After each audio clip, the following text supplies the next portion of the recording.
पुढचं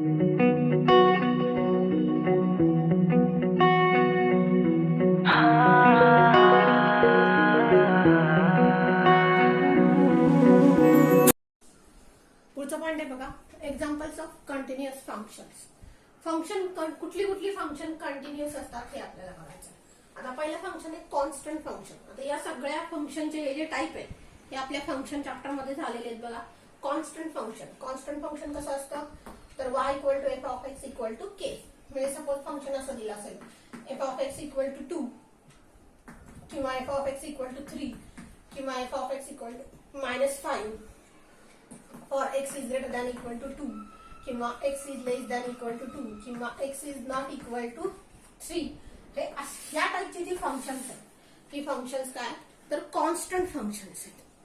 म्हणजे F of X equal to 2 हे एक वेगळं एक्झाम्पल आहे, हे दुसरं एक्झाम्पल आहे, हे तिसरं एक्झाम्पल आहे. जर इथं एखादा कॉन्स्टंट नंबर असेल तर आपण त्याला काय म्हणतो कॉन्स्टंट फंक्शन म्हणतो.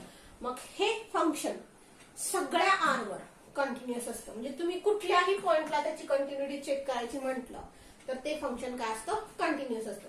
म्हणजे तुम्ही 2 ला चेक करा, 3 ला करा, 4 ला करा, -1 ला करा, -2 ला करा, 0 ला करा, कुठेही चेक करायचं म्हटलं तरी ते फंक्शन काय असतं कंटिन्युअस असतं. म्हणजे हे फंक्शन टोटल आर वर कंटिन्युअस असतं.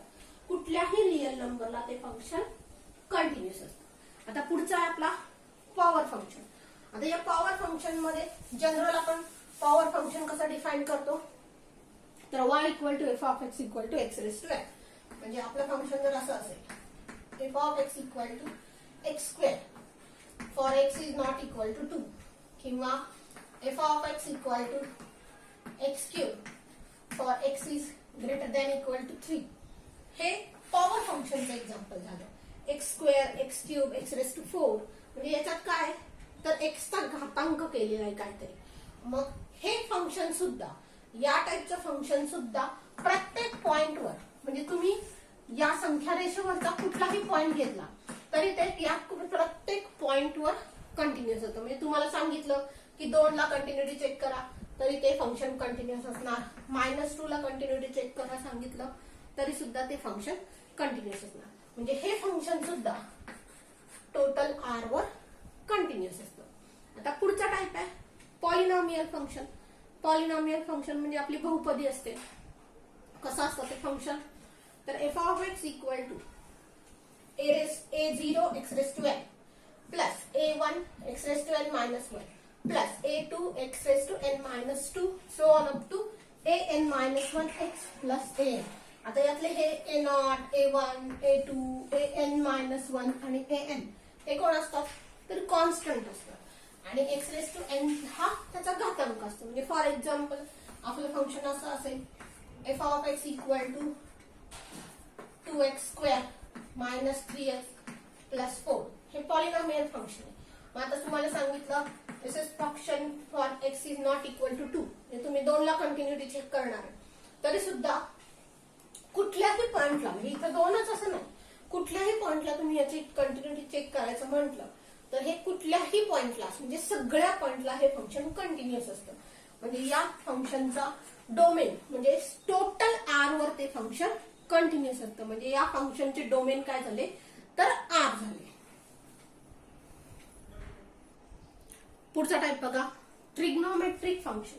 आता यात सगळ्या ट्रिग्नोमेट्रिक फंक्शन नाही घेतले आपण, फक्त 2च घेतले. कुठले तर साइन आणि कॉस एक्स. हे 2 फंक्शन जर असतील तर ही 2 फंक्शन कुठलाही पॉइंट घेतला कुठल्याही पॉइंटला चेक करायचं म्हटलं तर ही 2 फंक्शन कंटिन्युअस असतात. म्हणजे या फंक्शनचे डोमेन सुद्धा काय असतात तर आर असतं. टोटल आर वर कुठल्याही पॉइंटला तुम्ही चेक करायचं म्हटलं तर हे फंक्शन कंटिन्युअस असतात. कुठली साइन एक्स आणि कॉस एक्स की ज्याच्यामध्ये एक्स कोण असणार आहे तर अँगल असणार आहे. पुढचा टाइप बघा एक्सपोनेन्शियल फंक्शन. आता एक्सपोनेन्शियल फंक्शन म्हणजे कसं असणार आहे तर y equal to F of X equal to a raise to X. म्हणजे याचं एक्झाम्पल जर घ्यायचं म्हटलं आपण तर y equal to 2 raise to X किंवा y equal to F of X equal to 3 raise to X. या टाइपचं जर फंक्शन असेल तर हे फंक्शन कुठल्याही पॉइंटला तुम्ही चेक करायचं म्हटलं याची कंटिन्युटी तर कुठल्याही पॉइंटला हे फंक्शन कंटिन्युअस येतं. मग आता कुठल्याही पॉइंटला म्हणजे आपल्या संख्या रेषेवरच्या सगळ्या पॉइंटला ते फंक्शन कंटिन्युअस असणार आणि सगळ्या पॉइंटला ते फंक्शन कंटिन्युअस होतं. म्हणजे टोटल आर वर ते फंक्शन काय असतं तर कंटिन्युअस असतं. पुढचा आपला टाइप आहे लोगॅरिथमिक फंक्शन. आता लॉग बघितलेला आहे. So function is y equal to F of X equal to log of X. आता आपण लॉग कोणाचा बघतो तर फक्त पॉझिटिव्ह नंबरचा लॉग बघतो. निगेटिव्ह नंबरचा आपल्याला लॉग बघता येत नाही. मग हा आपला एक्स कसा असणार आहे तर ग्रेटर दॅन 0 असणार आहे. एक्सची किंमत ही शून्यापेक्षा मोठी असणार आहे. मग शून्यापेक्षा मोठी म्हणजे संख्या रेषेचा जर आपण विचार केला तर बघा इथं 0 आलं, इथं मायनस इन्फिनिटी, इथं इन्फिनिटी. म्हणजे आपण एक्स कुठले घेणार तर शून्यापेक्षा मोठे हे सगळे घेणार आहे. त्याच्यापेक्षा लहान असलेले म्हणजे शून्यापेक्षा लहान असलेले एक्स आपण घेऊच शकत नाही. म्हणजे जर हे फंक्शन घेतलं तर या फंक्शनचा डोमेन काय असणार आहे तर आर प्लस असणार आहे. फक्त पॉझिटिव्ह रिअल नंबर आपण घेणार आहे. फक्त पॉझिटिव्ह रिअल नंबर घेणार आहे. मग इकडे आपण जाणारच नाहीये. म्हणजे आपलं हे फंक्शन होतं काय तर या कुठल्याही पॉइंटला ते फंक्शन जर चेक करायचं म्हटलं तर ते फंक्शन कंटिन्युअस होतं. म्हणजे लोगॅरिथमिक फंक्शन तुम्ही कुठल्याही पॉझिटिव्ह नंबरला चेक करायचं म्हटलं तर ते कंटिन्युअस असतं. म्हणजे ते प्रत्येक पॉइंटला कंटिन्युअस असणार. म्हणजे या सगळ्या पार्टमध्ये ते कंटिन्युअस असणार. म्हणजे लोगॅरिथमिक फंक्शन कंटिन्युअस कुठे तर आर प्लसला. आता इथं आर नाही हे नीट लक्षात ठेवा. लोगॅरिथमिक फंक्शन कंटिन्युअस कुठे आहे तर फक्त पॉझिटिव्ह रिअल नंबरला ते कंटिन्युअस आहे. बाकीची वरची जी आपली 5 फंक्शन्स आहेत कॉन्स्टंट फंक्शन, पॉवर फंक्शन, पुन्हा पॉलिनॉमियल फंक्शन, ही 2 ट्रिग्नोमेट्रिक फंक्शन आणि एक्सपोनेन्शियल फंक्शन ही टोटल आर वर कंटिन्युअस आहे. म्हणजे कुठलाही पॉइंट दिला तरी ती फंक्शन कंटिन्युअस असणार. तर ही कुठं असणार आर प्लस म्हणजे फक्त पॉझिटिव्ह रिअल नंबरला कंटिन्युअस असणार. पुढचं आहे बघा रॅशनल फंक्शन. आता रॅशनल फंक्शनचा फॉर्मॅट कसा असतो तर F of X equal to P of X upon Q of X. आता पी ऑफ एक्स आणि क्यू ऑफ एक्स कोण असणार तर पॉलिनॉमियल फंक्शन असणार. म्हणजे फॉर एक्झाम्पल आपण म्हणूयात x square plus 4x plus 2 upon x minus 4 असं एक फंक्शन. वर पण पॉलिनॉमियल आहे, खाली पण पॉलिनॉमियल आहे. 2 पॉलिनॉमियलचा भागाकार असेल तर ते काय झालं रॅशनल फंक्शन झालं. मग आता बघा डिनॉमिनेटर काय एक्स मायनस 4. सपोज मी एक्स ची किंमत 4 ठेवली, एक्स ची किंमत 4 ठेवली तर डिनॉमिनेटर किती होणार आहे 0 होणार.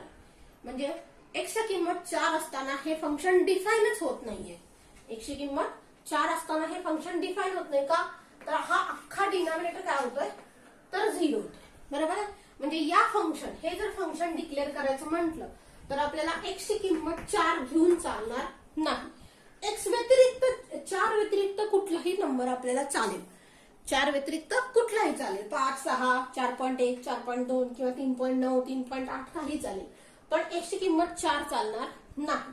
मग एक्स ची किंमत 4 ठेवली तर काय होतंय आपला डिनॉमिनेटर 0 होतोय. म्हणजे आपल्या या फंक्शनचं हे जे फंक्शन आहे 2 पॉलिनॉमियलचा भागाकार कुठला x square plus 4x plus 2 upon x minus 4 या फंक्शनच्या डोमेन मध्ये हा नंबर येणार नाही. एक्स ची किंमत 4 आपल्या डोमेन मध्ये असणार नाही. का तर 4 ठेवलं तर डिनॉमिनेटर 0 होतं. मग आता हे फंक्शन कंटिन्युअस कुठं असतं आणि डिसकंटिन्युअस कुठं असतं बघा. तर एक्स ची किंमत जिथं तुम्हाला एक्स ची जी किंमत तुमचा डिनॉमिनेटर हा 0 करते, एक्स ची जी किंमत तुमचा हा डिनॉमिनेटर 0 करते तो नंबर सोडून द्यायचा. कुठला नंबर आहे एक्स ची किंमत 4 हा तुमचा डिनॉमिनेटर 0 करते. मग हा नंबर सोडून दिला या नंबरला काय होतंय तुमचा हा क्यू ऑफ एक्स जो होतोय हा क्यू ऑफ एक्स 0 होतोय. तर या पॉइंटला तुमचं फंक्शन कसं असतं तर डिसकंटिन्युअस असतं. या पॉइंटला तुमचं फंक्शन कसं असतं डिसकंटिन्युअस असतं. मग हा आपण सोडून द्यायचा. म्हणजे फंक्शन कंटिन्युअस कुठे झालं तर क्यू ऑफ एक्स जिथं 0 होणार नाही तिथं. बरोबर. कंटिन्युअस फंक्शन कुठे झालं तुमचा डिनॉमिनेटर जिथं 0 होणार नाही तिथं सगळीकडे ते फंक्शन कंटिन्युअस झालं. आणि डिसकंटिन्युअस कुठे झालं जिथं तुमचा डिनॉमिनेटर 0 होतो. So this function f of x equal to p of x upon q of x is continuous at q of x is not equal to q of x is not equal to 0. जिथं तुमचा denominator 0 होणार नाही तिथं ते function काय असतं, continuous असतं. म्हणजे बघा फंक्शन कंटिन्युअस कुठं असतं, डिसकंटिन्युअस कुठं असतं, तर तुमचं कॉन्स्टंट फंक्शन म्हणजे y equal to F of X equal to K, पुन्हा पॉवर फंक्शन म्हणजे एक्स रेस टू एन, पुन्हा पॉलिनॉमियल फंक्शन म्हणजे A naught X raise to N, A one X raise to N minus one, म्हणजे साधारण कसं तर x square plus 2x plus 3 हे polynomial function झालं. पुन्हा ट्रिग्नोमेट्रिक फंक्शन म्हणजे साइन एक्स आणि कॉस एक्स, आणि पुढचं अजून एक कुठलं फंक्शन, एक्सपोनेन्शियल फंक्शन. या सगळ्या फंक्शनला तुमचा कुठं ते फंक्शन कंटिन्युअस असतं, तर टोटल आर वर ते फंक्शन कंटिन्युअस असतं. तर लोगॅरिथमिक फंक्शन म्हणजे y equal to log of X हे फंक्शन कंटिन्युअस कुठं असतं, आर प्लस ला असतं. आणि रॅशनल फंक्शन कंटिन्युअस कुठं असतं, डिनॉमिनेटर नॉट इक्वल टू 0 ला. आणि जिथं डिनॉमिनेटर 0 होतं तिथं ते फंक्शन डिसकंटिन्युअस होतं. हे एक्झाम्पल सोडवताना आपल्याला लागतं. पुढचा पॉइंट आहे बघा, properties of continuous function. Continuous फंक्शनच्या प्रॉपर्टीज आपल्याला बघायच्या. If the functions F and G, दोन फंक्शन्स आपण घेतले एफ ऑफ एक्स आणि G of X, are continuous at X equal to A. ही दोन्ही फंक्शन एकाच पॉइंटला म्हणजे ए या पॉइंटला काय आहेत तर कंटिन्युअस आहेत. ही दोन्ही फंक्शन्स एकाच पॉइंटला कंटिन्युअस आहेत. कुठल्या तर एक्स ची किंमत ए असताना ही दोन्ही फंक्शन कंटिन्युअस आहेत.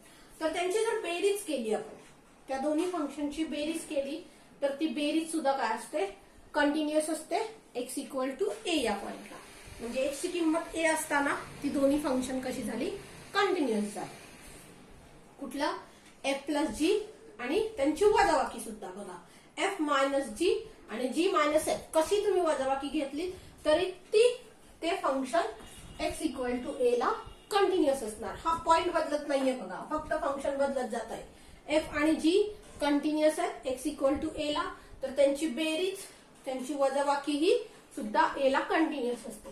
त्यांचा गुणाकार जरी घेतला आपण, त्या दोन्ही फंक्शनचा गुणाकार घेतला तर हा गुणाकार सुद्धा काय असतो, कंटिन्युअस असतो एक्स इक्वल टू ए ला. त्यांचा भागाकार घेतला तर हा भागाकार सुद्धा कंटिन्युअस असतो at X equal to A ला. कंडिशन फक्त काय तर तुमच्या डिनॉमिनेटर 0 येणार नाही याची काळजी घ्यायची. एक्स इक्वल टू ए ला इथं जी ऑफ ए ची किंमत 0 नसेल तर हा भागाकार सुद्धा काय असतो, कंटिन्युअस असतो at X equal to A ला. पुढची दोन फंक्शन्स आहेत बघा, के इंटू एफ ऑफ एक्स. म्हणजे एखादा फंक्शन घेतला आणि त्याला एखादा कॉन्स्टंटनी मल्टिप्लाय करून नवीन फंक्शन तयार केलंय. मग एफ ऑफ एक्स कंटिन्युअस आहे त्यामुळे के इंटू एफ ऑफ एक्स हे सुद्धा फंक्शन काय झालं, कंटिन्युअस झालं ऍट एक्स इक्वल टू ए. आता आपल्याला दोन फंक्शन दिले आहेत एफ आणि जी, मग त्यांचे कॉम्पोजिट फंक्शन तयार केले. कॉम्पोजिट फंक्शन हा पार्ट आपण बघितलेला आहे फंक्शन मध्ये. सो एफ कॉम्पोजिट जी किंवा जी कॉम्पोजिट एफ किंवा एफ कॉम्पोजिट एफ किंवा जी कॉम्पोजिट जी, ही चारही फंक्शन सुद्धा काय असतात, कंटिन्युअस असतात at X equal to A ला. थोडक्यात एफ आणि जी ही दोन फंक्शन जर कंटिन्युअस असतील at X equal to A ला तर त्याची बेरीज वजाबाकी गुणाकार भागाकार आणि एखाद्या फंक्शनला कॉन्स्टंट के नी मल्टिप्लाय केलं किंवा त्याचं कॉम्पोजिट फंक्शन काढली तर ती सगळी फंक्शन कशी असतात, कंटिन्युअस असतात. आता हे थोडंसं एक्झाम्पल मध्ये बघू की ते आपण कसं लिहिणार आहे. बघा दोन फंक्शन्स आपण घेतलीत, एक आहे एफ ऑफ एक्स आणि दुसरा आहे G of X. F of X घेतलं X square for X is not equal to 2 आणि equal to 4 for X equal to 2. आता याचं लिमिट जर आपण काढलं कुठल्या पॉइंटला काढणार, 2 ला. काय होईल बघा बरं, limit X tends to 2 of X square किती येईल, 2 चा वर्ग म्हणजे 4 आणि एफ ऑफ 2 किती झालं, 4 झालं. हे दोन्ही सेम आहेत म्हणजे काय झालं तर limit X tends to 2 of X square equal to F of 2 झालं. म्हणजे फंक्शन काय झालं, कंटिन्युअस झालं ऍट एक्स इक्वल टू 2 ला. बरोबर. आता तेच इथं काय झालं बघू, लिमिट एक्स टेन्स टू 2 काढावं लागेल, कारण जी ऑफ एक्स कुठं डिफाईन केला, नॉट इक्वल टू 2 आणि इक्वल टू 2 ला. मग तसं जर झालं तर limit X tends to 2 of 2x किती होईल, 2 गुणिले 2 म्हणजे 4 झालं. आणि जी ऑफ 2 किती आहे, पुन्हा 4 आहे. या दोन्ही व्हॅल्यू सेम आहे, म्हणजे काय झालं बघा, limit X tends to 2 of 2x equal to G of 2 आणि हे किती आहे, 4 आहे. म्हणजे फंक्शन काय झालं, कंटिन्युअस झालं ऍट एक्स इक्वल टू 2. म्हणजे आपलं पहिलं स्टेटमेंट झालं बघा, F of X is continuous at X equal to 2, G of X is continuous at X equal to 2. आता याची बेरीज घेऊया. पहिलं काय होतं, एफ प्लस जी होतं. मग एक नवीन फंक्शन म्हणूयात एच ऑफ एक्स. काय फंक्शन असेल, या दोघांच्या बेरजेचं. एफ ऑफ एक्स किती आहे, X square plus G of X आहे 2x. मग हे बेरजेचं फंक्शन काय झालं बघा, F plus G of X. हे फंक्शन आलं एक्स स्क्वेअर प्लस 2x. हे सुद्धा काय असेल, तर कंटिन्युअस असेल ऍट एक्स इक्वल टू 2 ला. तुम्ही ज्या पॉइंटला एफ आणि जी कंटिन्युअस डिसकंटिन्युअस चेक करताय तिथंच हे फंक्शन कंटिन्युअस असेल. दुसरं आहे त्यांची वजाबाकी घ्यायची, एफ मायनस जी म्हणजे फंक्शन काय असेल ते एक्स स्क्वेअर मायनस 2x. हे सुद्धा फंक्शन काय झालं, कंटिन्युअस झालं ऍट एक्स इक्वल टू 2 ला. तिसरं काय होतं, एफ इंटू जी म्हणजे काय येईल बघा, एक्स स्क्वेअर इंटू 2x म्हणजे हे फंक्शन झालं 2x क्यूब. आलं. हे फंक्शन सुद्धा काय असेल, कंटिन्युअस असेल ऍट एक्स इक्वल टू 2 ला.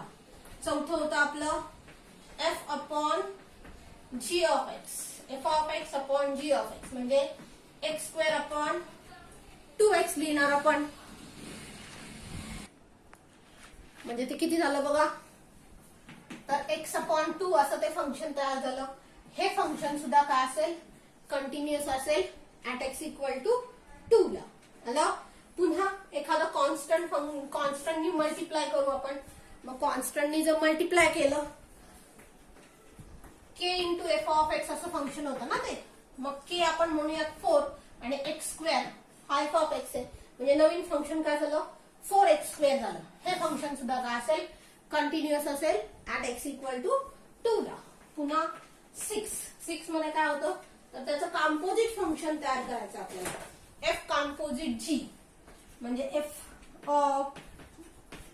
कॉम्पोजिट जी म्हणजे F of G of X तयार करायचं. मग F of G of X किती असतं बघा, F of G of X किती आहे तुमचं, 2x आहे.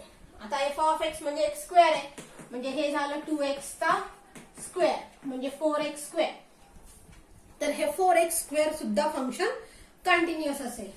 किंवा G composite F of X काढलं, so G of F of X म्हणजे जी ऑफ किती झालं, एफ ऑफ एक्स आहे एक्स स्क्वेअर आणि जी ऑफ एक्स आहे 2x म्हणजे हे झालं 2x स्क्वेअर. तर हे फंक्शन सुद्धा काय असेल, कंटिन्युअस असेल. तसंच आपलं एफ कॉम्पोजिट एफ काढलं किंवा जी कॉम्पोजिट जी काढलं तरी सुद्धा ही सगळी फंक्शन्स काय असतील, कंटिन्युअस असतील ऍट एक्स इक्वल टू 2 ला.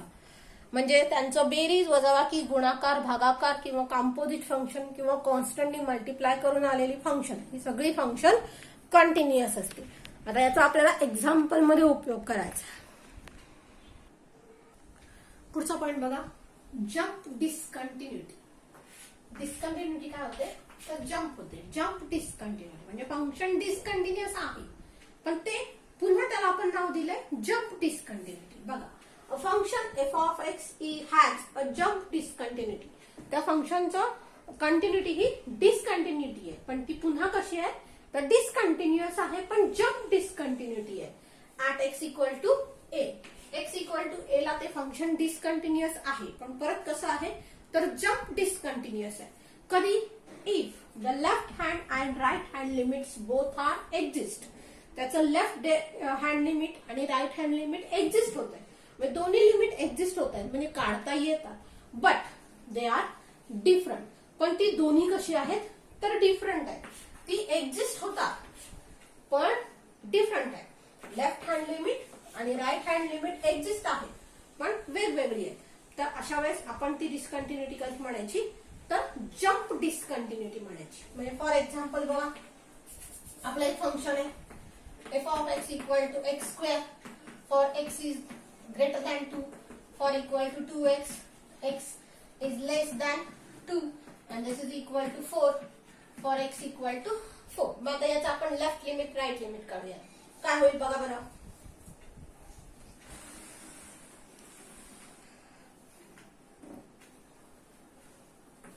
Limit x tends to 2 minus f of x काढलं म्हणजे लेफ्ट लिमिट काढलं मी. So limit x tends to 2 minus a. 2 minus a म्हणजे x ची व्हॅल्यू कशी आहे 2 पेक्षा लहान आहे.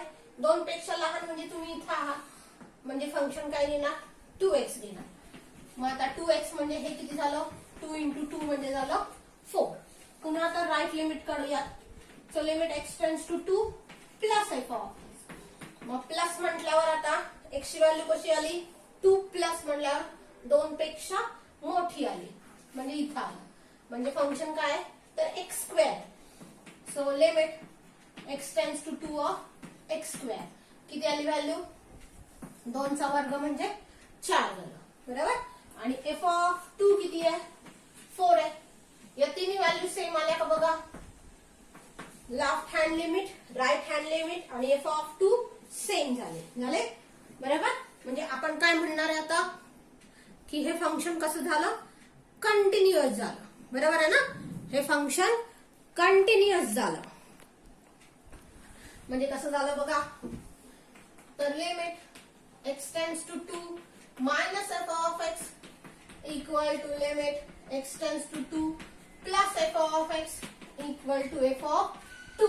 Therefore, function is continuous at x equal to 2. आलं. आता हेच मी इथं 5 करते. गणित बदलतंय कसं लक्ष द्या. मी इथं 5 केलं लेफ्ट लिमिट 4 राहील राईट लिमिट 4 राहील पण इथं किती आलं 5 आलं. आता या दोन व्हॅल्यू सेम आहेत पण हे वेगवेगळं आहे ना. हे सेम नाहीये हे सेम आहे पण हे सेम नाहीये हे सेम नाहीये म्हणजे फंक्शन काय झालं डिस्कंटिन्युअस झालं.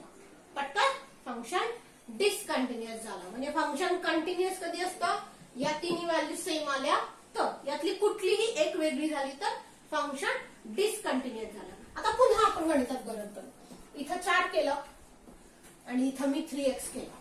आता गणितात काय बदल होईल बघा. तर limit x tends to 2 minus 2 मायनसला फंक्शन काय झालं तर इथं 3x झालं. 3x झाल्यामुळे इथं किती आले तर 6 आले. आता काय झालं बघा लेफ्ट हँड आणि राईट हँड लिमिट सेम नाही बरोबर. आणि f of 2 किती आहे 4 आहे म्हणजे या दोन व्हॅल्यू सेम आहे. राईट लिमिट आणि f of 2 सेम आहे पण लेफ्ट आणि राईट लिमिट सेम नाही ना. हे सेम आहे पण लेफ्ट आणि राईट लिमिट सेम नाही तरी सुद्धा फंक्शन कसं होतं तर डिस्कंटिन्युअस होतं बरोबर. म्हणजे दोन प्रकार बघितले आपण. मगाच्या ह्याच्यात काय झालं लेफ्ट आणि राईट लिमिट सेम होतं पण f of 2 वेगळाच होता तरी सुद्धा फंक्शन डिस्कंटिन्युअस झालं. आता काय झालं तर राईट लिमिट आणि f of 2 सेम झाले आणि लेफ्ट आणि राईट लिमिट सेम नाही तरी सुद्धा फंक्शन डिस्कंटिन्युअस झालं. मग आता तुमची जम्प डिस्कंटिन्युटी काय सांगते बघा. जम्प डिस्कंटिन्युटी सांगते की लेफ्ट आणि राईट लिमिट एक्झिस्ट होतंय का बघा.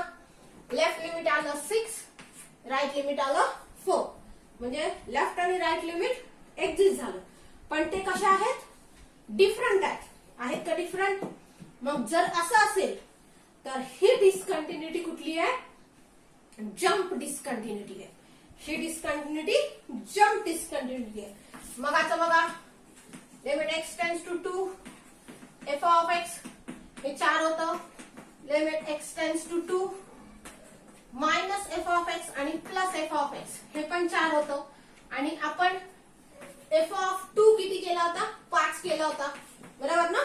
तरी सुद्धा हे फंक्शन डिस्कंटिन्युअस होतं पण ही डिस्कंटिन्युटी जम्प डिस्कंटिन्युटी नाही का, लेफ्ट आणि राईट लिमिट सेम आहे.